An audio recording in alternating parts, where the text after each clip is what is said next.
Today's headline is Boring an Oil Well. It says, a letter from Bradford, Pennsylvania to the drug reporter gives a very clear description of the above operation as follows. The machinery used in boring one of these deep oil wells, while simple enough in itself, requires nice adjustment and skill in operating. First comes the derrick, 60 feet high, crowned by a massive pulley.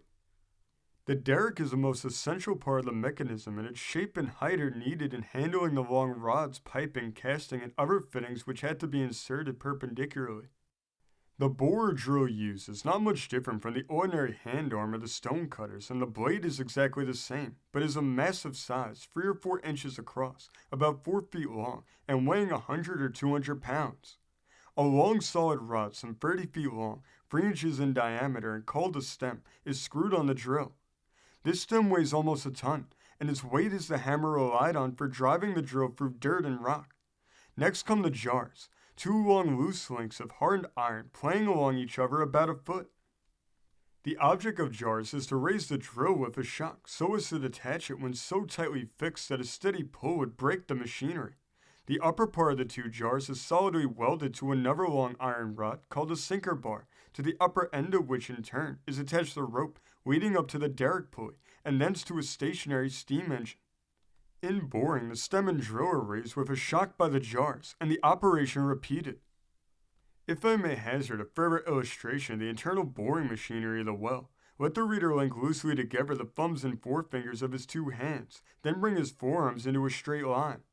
Conceiving this line to be a perpendicular one, the point of one elbow would represent the drill blade, the adjacent forearm and hand the stem, the linked fingers the jars, and the other hand inform the sinker bar, with the derrick cord attached to a point represented by the second elbow.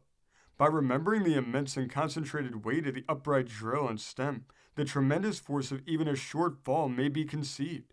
The drill will bore many feet in a single day through solid rock, and a few hours sometimes suffice to force it 50 feet through dirt or gravel.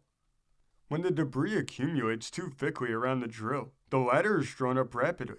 The debris has previously been reduced to mud by keeping the drill constantly surrounded by water. A sand pump, not unlike an ordinary syringe, is then let down, the mud sucked up, lifted, and then the drill sent down to begin its pounding anew.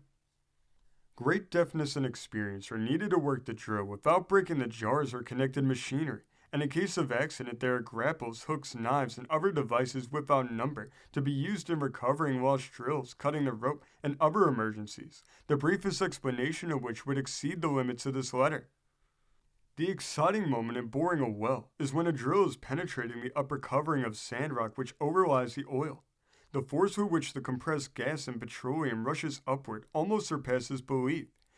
Drills, jars, and sinker bars are sometimes shot out along with debris, oil, and hissing gas. Sometimes this gas and oil take fire, and last summer one of the wells thus ignited burned so fiercely that a number of days elapsed before the flames could be extinguished. More often the tankage provided is insufficient, and thousands of barrels escape. 2 or 3 years ago, at the height of the oil production of the Bradford region, 8,000 barrels a day were thus running to waste. But those halcyon days of Bradford are gone forever. Although 19/20ths of the wells sunk in this region struck oil and flowed freely, most of them now flow sluggishly or have to be pumped 2 or 3 times a week. This story comes from the great state of Iowa, being reported in the Ottumwa Daily Democrat of August 8, 1883. Thank you for joining us today. If you want to continue to uncover all of America's lost and forgotten history, then remember before you leave to hit the subscribe button, hit the notification bell, and remember to like and comment below. And we will see you next time on Americana Archives.